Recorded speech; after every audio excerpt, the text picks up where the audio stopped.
이제 설인데요. 내일 모레가 설인데요. 이제 설이 이제 새롭다, 설다, 낯설다 이런 말이잖아요. 그래서 새롭게 시작을 하는 거죠.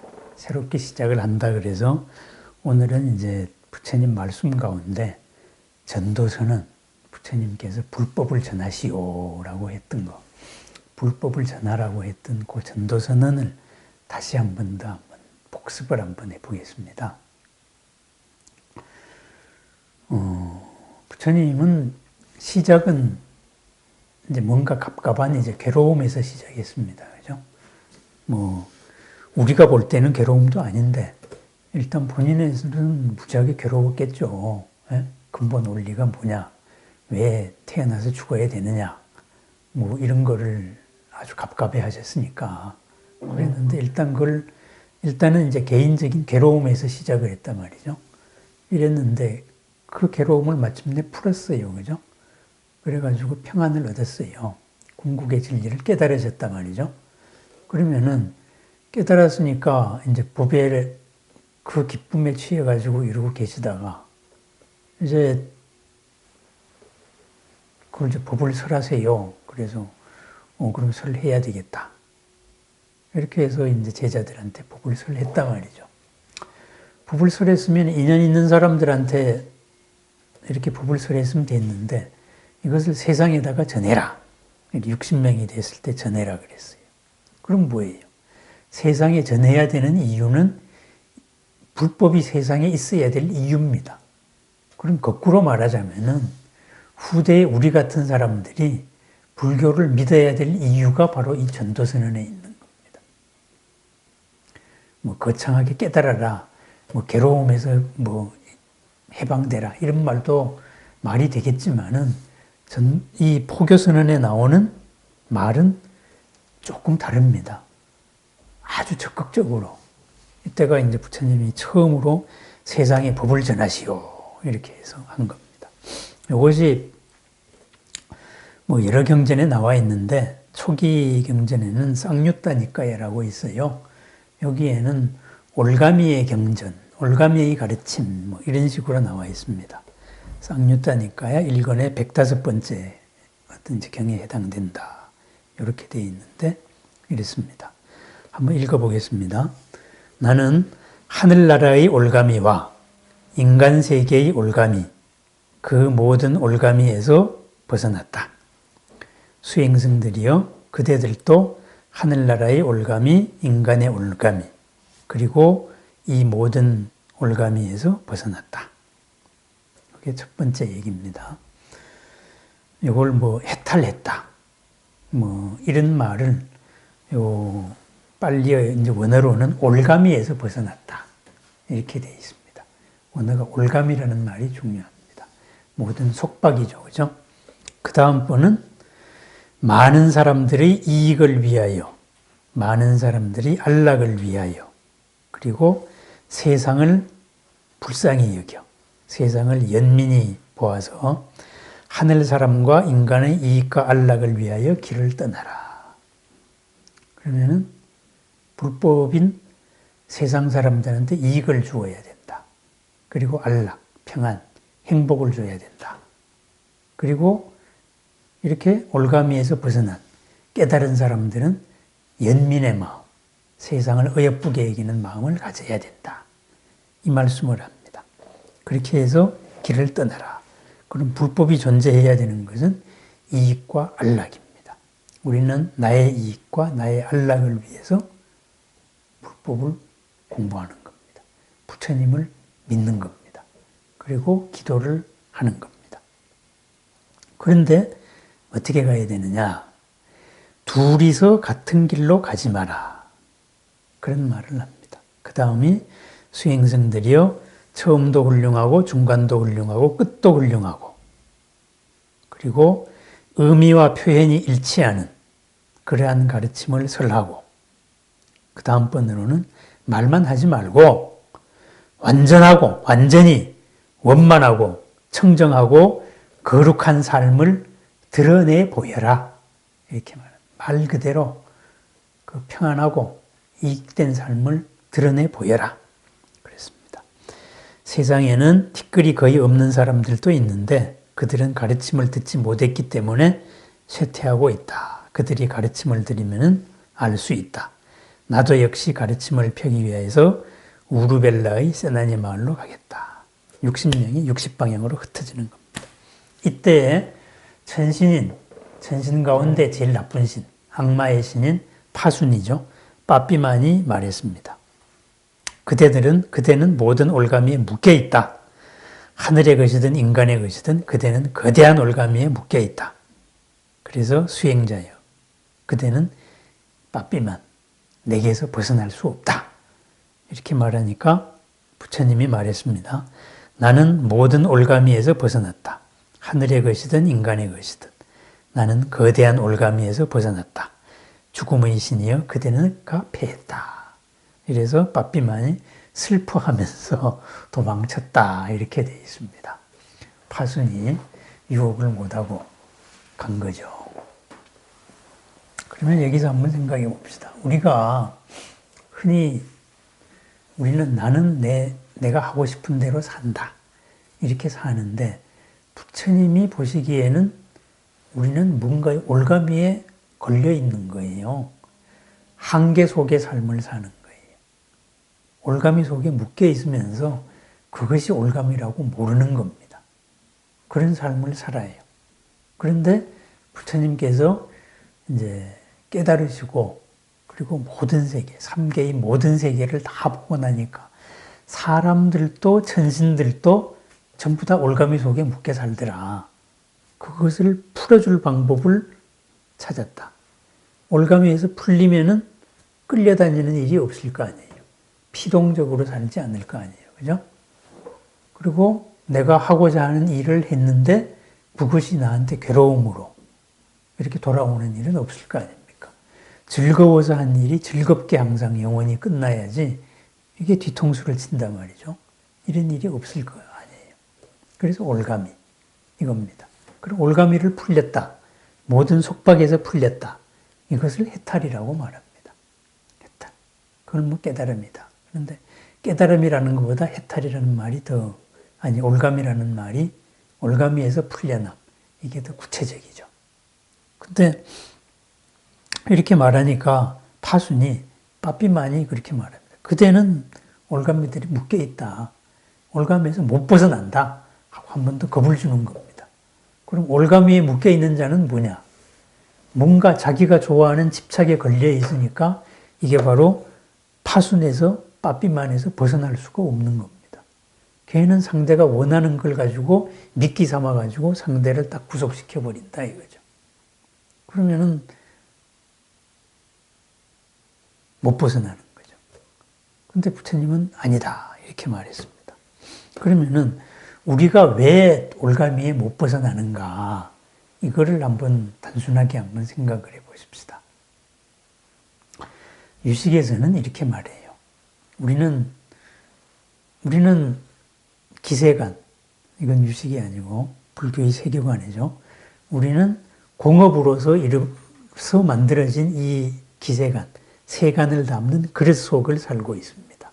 그래서 우리가 사는 세상은 지금 욕계의 인간 세상을 살고 있습니다.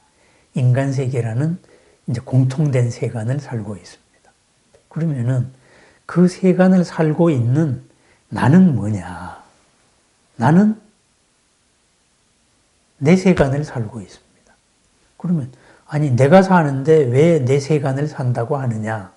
그것은 나는 나에게 경험된 세계와 내가 인식하는 세상을 살고 있는 겁니다. 내 수준에 맞게 이렇게 살고 있는 겁니다. 비유를 들자면은 요새 젊은이들은 한국을 가지고 헬조선이라 그런다고. 지옥 같은 조선이, 지옥 같은 곳이다. 여기는 희망이 없다. 이렇게 해서 지옥 같은 데를 탈출하자. 이렇게 말합니다. 그러면은 이 친구들 눈에는 한국은 꽉 막힌 이 계층 구조를 벗어날 수 없는 지옥 같은 곳이다. 이렇게 보입니다.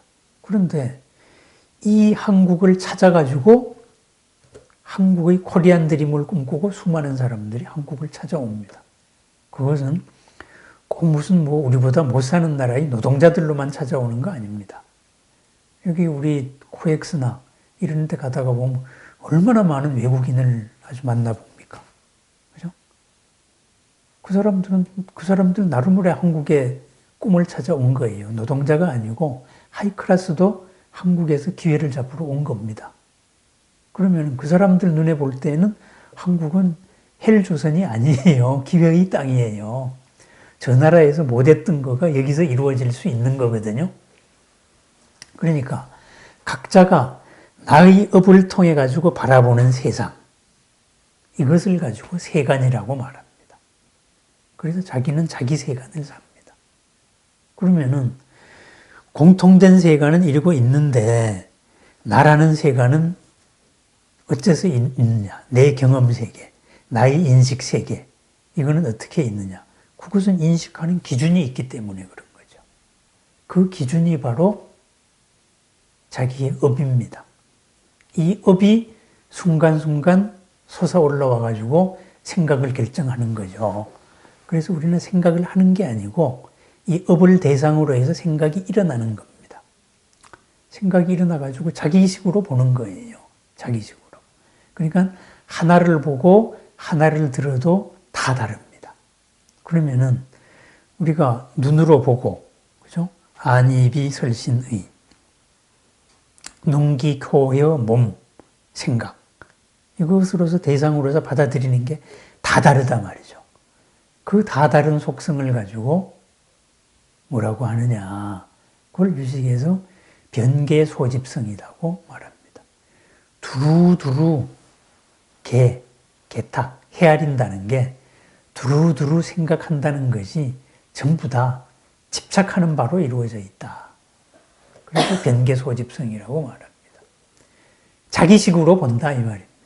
자기 집착으로 본다 이 말이죠. 그러면은 그 변계 소집성의 밑바탕에는 뭐가 있느냐? 그것은 전부 다 연기적으로 남에 의해 가지고 내가 존재하는,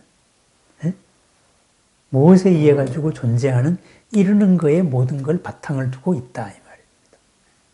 그리고 그것의 맨 밑바탕에는 그것을 의타기성이라 그러죠. 타를 의지하여서 일어난다. 내 생각도 그렇고 내 행동도 그렇고 내 삶의 원칙도 그렇고. 그러면은 의타기성의 밑에 있는 게 뭐냐? 가장 우리의 바탕, 제8식의 가장 바탕, 이것으로서 원성실성이 있다. 모든 것이 원만하고 참답고 그대로 있는 그런 성품이 있다 이런 말입니다. 그럼 있는 그대로는 뭐예요? 그런 원성실성이 사실은 있는 그대로입니다. 그 원성실성을 우리는 의타기성, 남하고의 관계 속에서 내가 보고 싶은 대로 편계소집성으로 봅니다.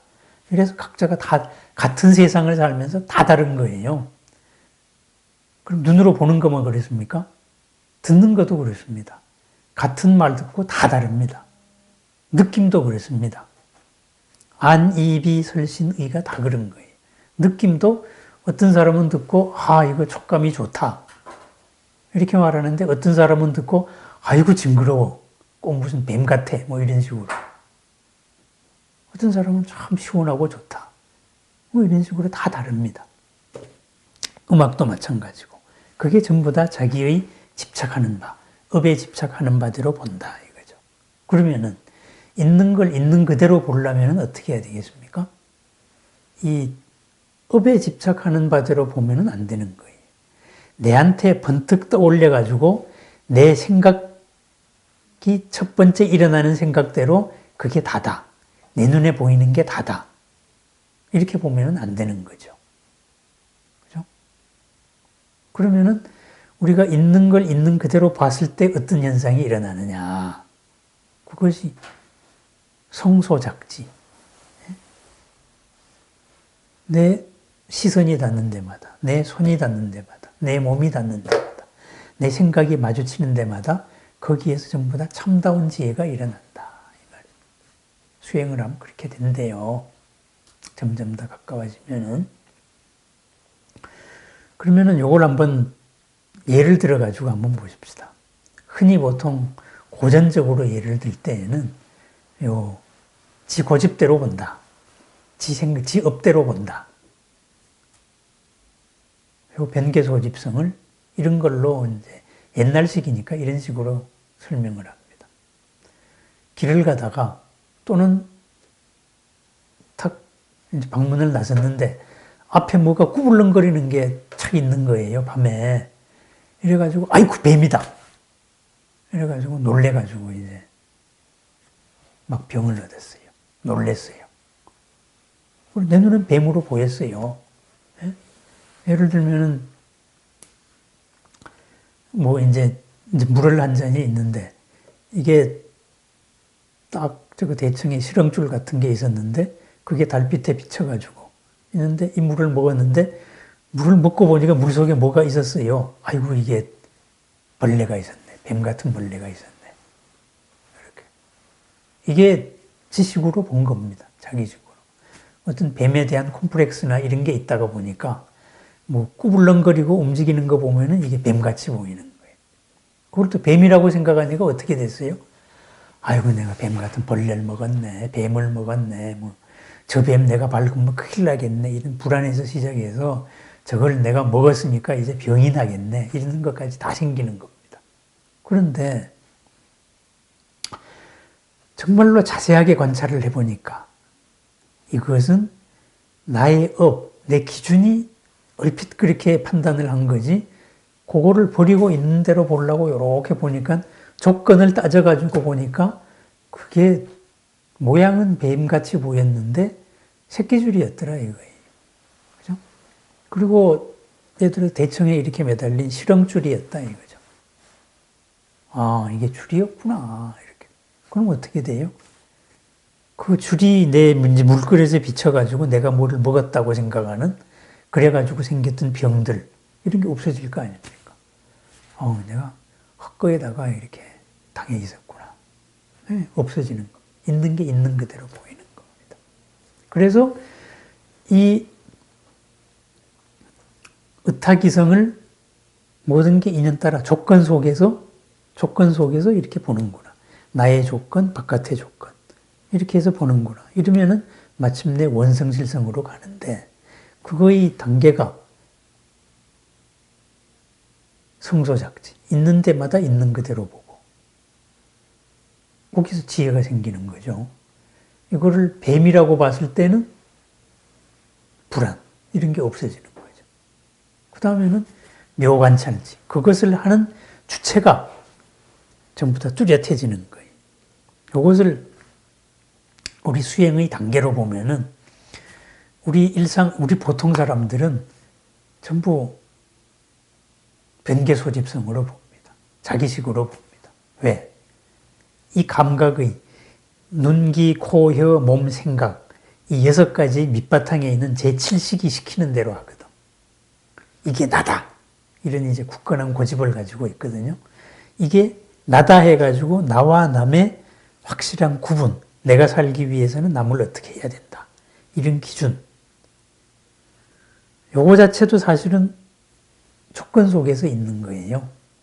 조건 속에서. 지금 이 몸과 생각, 감정, 마음의 작용, 이런 것이 순수한 내가 아니거든요. 이것은 업에 의해 가지고 드러나고 있는 나거든요. 순수한 나는 불성이고 열애장이고 제8식의 아라야식의 맑은 면이거든요. 그죠? 뭐 진열하고도 말하고. 여기에 전부 때가 묻어가지고 그렇게 생각하고 있는 겁니다. 그런데 그래서 수행이 되다가 보면은 바깥에서는 있는 그대로 알자. 이렇게 돼서 전부 인연 조건으로 봤어요. 그 다음번에 그 생각을 일으키고 있는 기준, 나에 대해서도 가만히 따져보니까 이거 내가 나라고 말하는 것도 반야심경식으로 말하면은 온이 전부 다 지가 중심이 돼가지고 하려고 하는 인연화합이구나, 의타기성이구나, 이걸 알아요. 그러면은 나라는 게 점점 더 해체가 됩니다. 그럼 내가 해체되면은 어떤 결과가 나오겠어요? 업에 얽힌 내가 해체되니까 더 큰 나가 되는 거죠. 큰 나가 되는 거죠. 예? 그전 같으면은 딱 지나가다가 탁 스치면은 그냥 확 하고 화를 냈는데 이제는 그런 거는 나의 본질이 아니다. 이렇게 하니까는 지나가다가 누가 툭 스치게 되면은 아이고 이게 어쩌다 이런 일이 일어났을까? 이렇게 그걸 인연을 따지게 되니까 그걸로 인해 가지고 다툴 일은 없다 말이죠. 이렇게 되는 겁니다. 그래서 점점 더 커지는 겁니다. 그러니까 옛날에 업에 얽힌 나가 없어지면은 하나씩 풀리면서 내가 점점 더 커집니다. 그래서 우리가 뭐 관세음보살이 크다. 또 뭐 부처님이 온 법계만하다. 이런 말을 하는 겁니다. 그래서 그것이 묘관찰지입니다. 묘관찰지. 바르게 관찰한다. 그죠?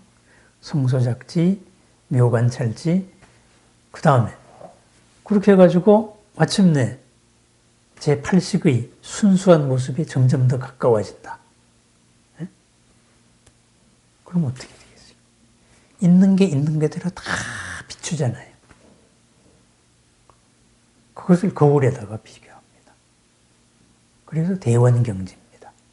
크게 원만하게 다 비추는, 거울에 때가 있으면 다 못 비추죠. 오늘 제8식 아라야식의 진여 상태로 됐다 이거죠. 그러면은 그 상태를 대원경지라 그러는데 그 중간을 가지고 우타, 남의 이해 가지고 타의 이해 가지고 조건에 의해 가지고 내가 사라지지 않으니까 평등하다 해서 평등성지 이렇게 말합니다. 그래서 네 가지 지혜다 이렇게 말해요. 하여튼 그 단계가 그렇습니다. 어쨌든 처음에는 내 감각기관, 내 업에 이끌려 나가지 않는다. 그래서 있는 그대로 본다. 나라는 것도 있는 그대로 본다. 그래서 묘관찰, 의타기성을 나한테까지 확장을 한 거죠. 그렇게 되면은 마침내 대원경지에 도달하는데 그 성지는 평등하다. 이런 거. 어쨌든 그렇게 되면은 올가미에서 벗어나는 거죠. 올가미에서. 그죠? 그러면은 내가 감축을 좋아한다. 그러면은 감축만 좋으면은 뭐든지 안 가리는 일이 생긴단 말이죠. 또는 소리를 좋아한다. 그럼 소리만 좋으면은 따라간단 말이죠. 또 어떤 관념을 좋아한다. 그럼 어떤 관념의 글자만 있으면은 그냥 그대로 따라가는 거예요. 그 실상은 뭐든지 간에. 그게 올가미입니다. 그게 내 업이 추구하는 삶입니다.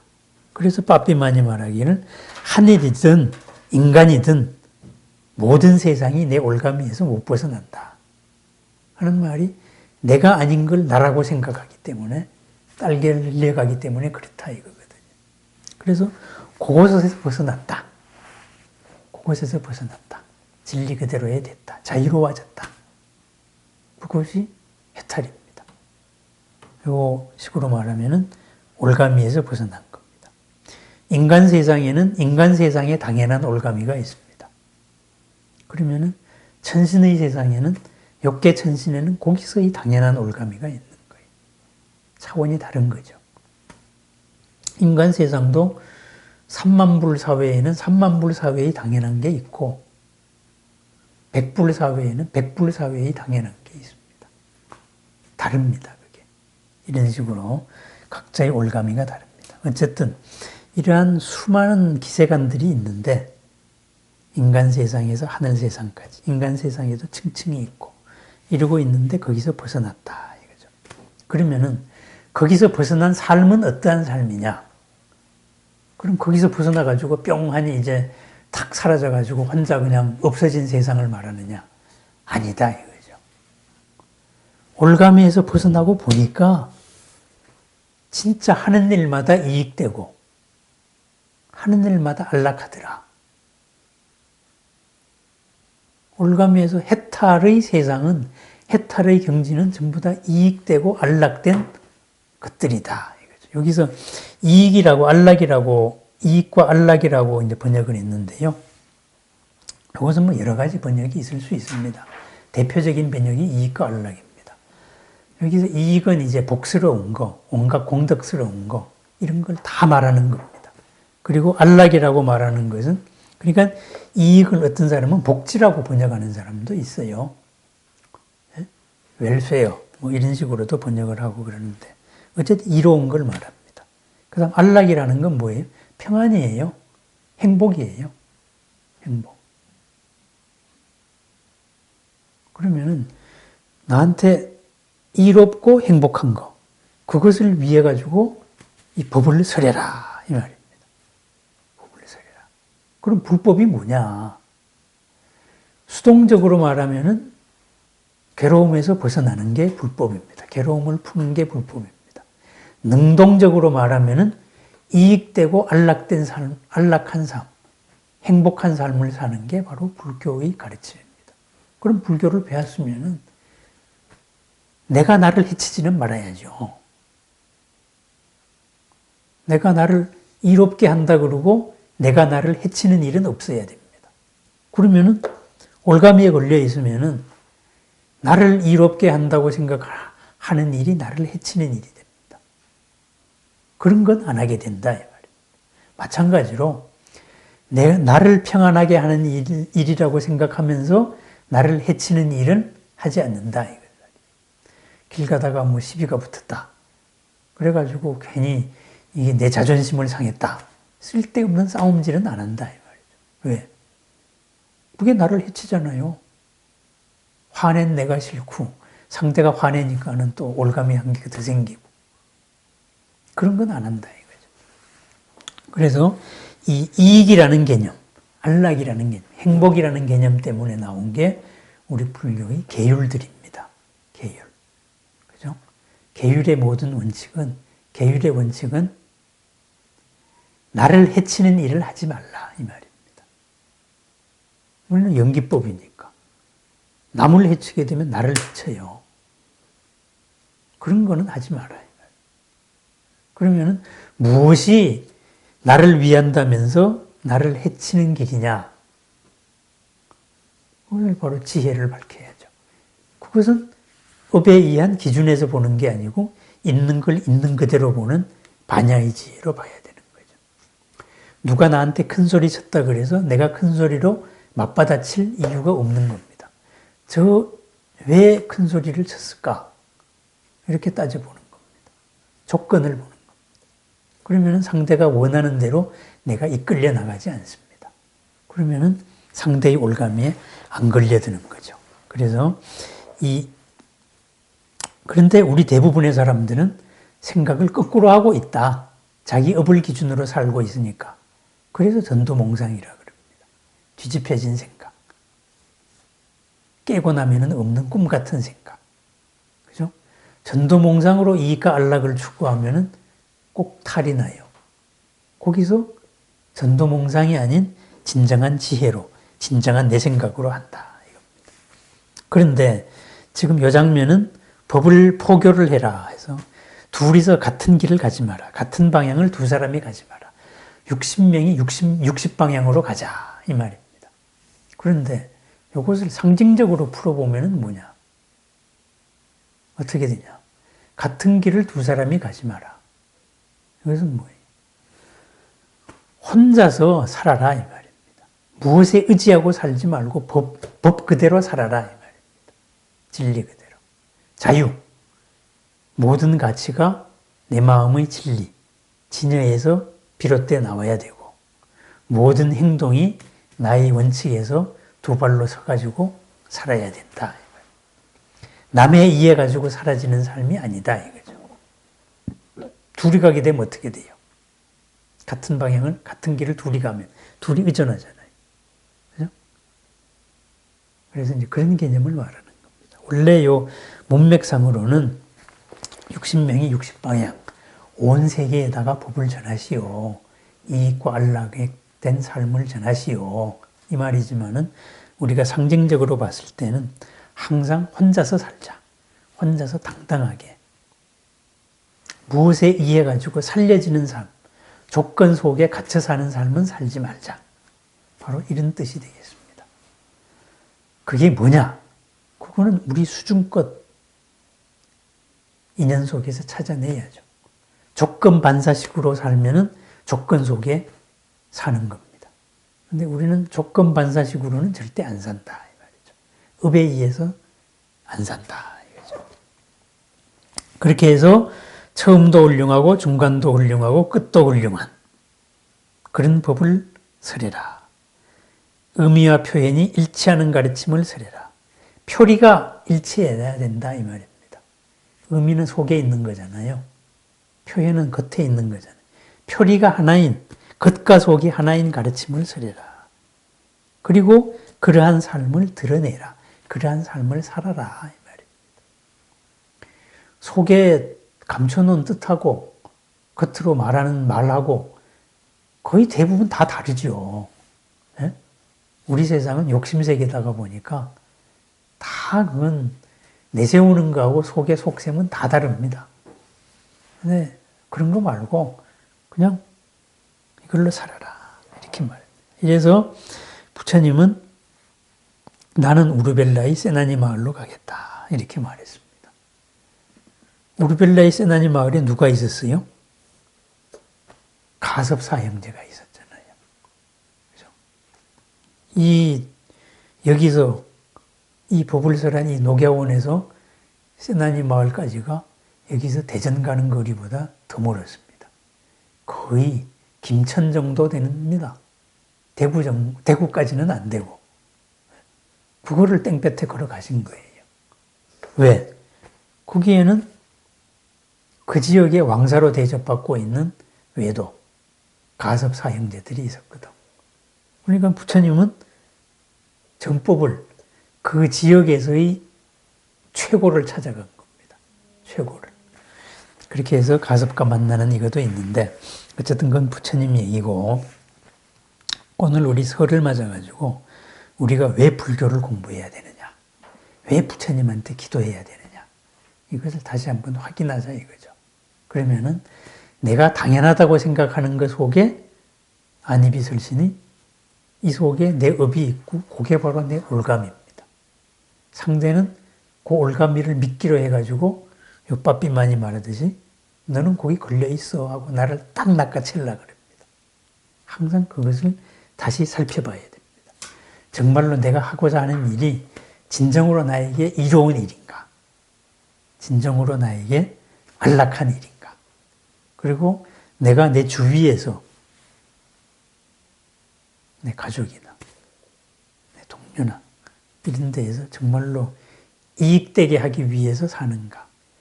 평안하게 하기 위해서 사는가? 이겁니다. 저 같으면은 오셔가지고 침을 맞으러 오셨어요. 그러면 침 넣을 때 오셨으니까 아프니까 이렇게 기계적으로 AI가 생각하듯이 따다닥 이러니까 이렇게 침 넣으면 되겠네, 낫겠네. 이렇게 하면 안 되죠. 정말로 이 사람이 이로울 건가? 이 사람이 평안할 건가? 그리고 침을 놓으면서 이 사람이 평안하세요. 정말로 산뜻하게 일어나서 가세요. 이런 식으로 안락을 축원을 해주는 겁니다. 그러면 서로 돌아오잖아요. 관계가. 그래서 일거수일투족에서 우리가 나의 이익과 나의 안락, 상대의 이익과 상대의 안락, 평안, 행복 이것을 추구하고 살면서 어떻게 해야 되느냐? 둘이서 같은 길로 가지 마라. 뒤집혀진 생각을 하지 마라. 내가 딱 남의 무엇에 의해 가지고 생각하는 이런 삶을 살지 않겠다. 이거죠. 그래서 처음도 중간도 끝도 훌륭한. 원래 이제 요 처음 중간 끝을 뭐 교리적인 주석서로는 개정해를 말한다고 돼 있어요. 계율이라는 바른 원칙의 삶을 살고 그 정, 이 수행으로서 마음의 중심을 딱 지키면은 그 뒤에 끝, 지혜가 나온다. 뭐 이런 식으로 설명하는데 그건 뭐 그런 거고 어쨌든 처음도 중간도 끝도 중간에 마음 바뀌는 삶은 살지 않는다 이 말입니다. 중간에 첫 목표대로 나의 이로, 내 가족의 이로, 내 도반들의 이로, 도반들의 안락, 가족의 평안, 행복 이것을 위해서 나는 올가미를 하나씩 벗겨가는 삶을 살겠다. 그래서 부처님의 가르침도 배우고 또 부처님한테 기도도 하고 보살님도 찾고 그리고 이 길을 함께 가는 신중님들도 한번 보고 그랬습니다. 신중님들을 어떻게 보느냐? 저번에 제가 해준 대로 우리 신중개송에 나오는 게 옹호성중 만허공 도제호강 일도중이거든요. 우리를 옹호하는 성중들이 허공에 가득하다. 전부 다 호강, 백호광명에서 나온 그 한 줄에 있구나. 우리가 탱화에 나오는 얘기죠. 그죠? 신중탱에 보면 부처님 여기에서 쫙 빛이 나오면서 그 빛 위로 모든 성중들이 있잖아요. 여기서 이렇게 나오는 거. 그게 도제호강 일도중이거든요. 그러면 우리는 어떻게 생각하느냐? 원래 명상수행도 그런데 뭐 눈을 뜨고 하세요. 눈을 뜨고 화두를 챙기려는 사실은 눈 감고 하는 겁니다. 눈을 감고 마음의 눈을 뜨는 거예요.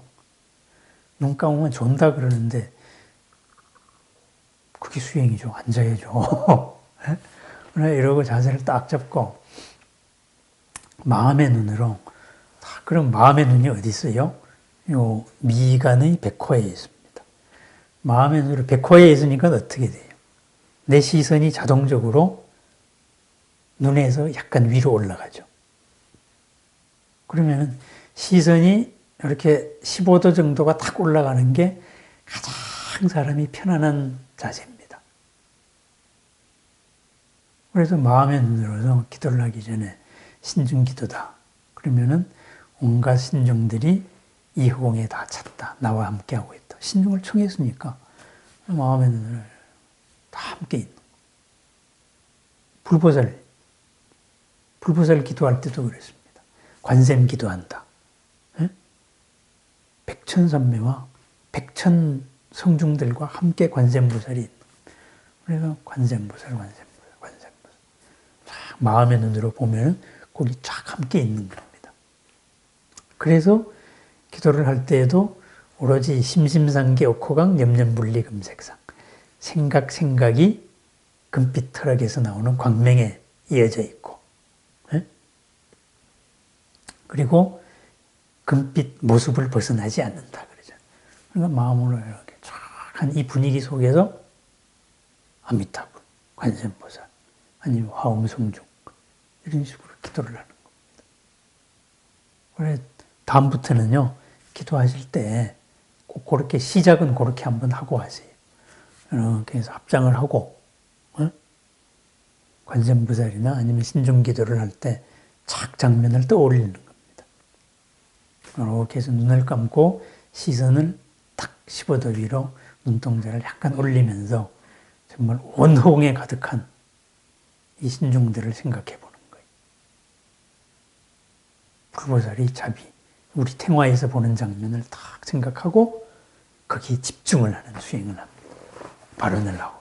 그러면은 가피가 와요. 예? 막혔던 게 내가 왜 이걸 안 했지? 이렇게 풀리는 겁니다. 내 마음속에서 풀리면 어떻게 돼요? 우리 인연법이잖아요. 그죠? 내 마음에서 풀리는 순간 가피력이라는 거는 인연이 아니라 풀리니까 여기서 풀리면은 이거의 상대방도 같이 풀리는 겁니다. 그래서 가피력, 생각도 못했던 일이 일어나는 거예요. 이루어지는 거예요. 그렇습니다. 그래서 이 올가미를 한번 새삼스럽게 생각을 해보고 올가미를 풀면은 이익이 있고 안락이 있다. 이것을 굳게 믿어야 됩니다. 믿고 딱 함께 해야 됩니다. 능음신주할 때도 그래요. 처음에 나오는 개송이 상례현전 청정중 풍속능음 비밀중. 지금 눈앞에 위에서 오신 모든 청정한 대중들이 나와 함께 똑같이 능음주를 외고 있구나. 이런 개송을 합니다. 그죠? 이러고 앉아가지고. 거기에 무슨 내 소원 빌어주세요. 이거 없어요. 내 소원은 그 전에 얘기한 거예요. 신중한테 얘기 다 발언하고 그 다음에 신중하고 하나가 딱 되는 겁니다. 그게 기도입니다. 예, 기도는 뭐 그 방법이고 다음번에는 또 그런 기도 실습도 한번 해보고 그러십시다. 예, 새해가 새롭고 즐겁고 행복하고 신나기 바랍니다. 감사합니다.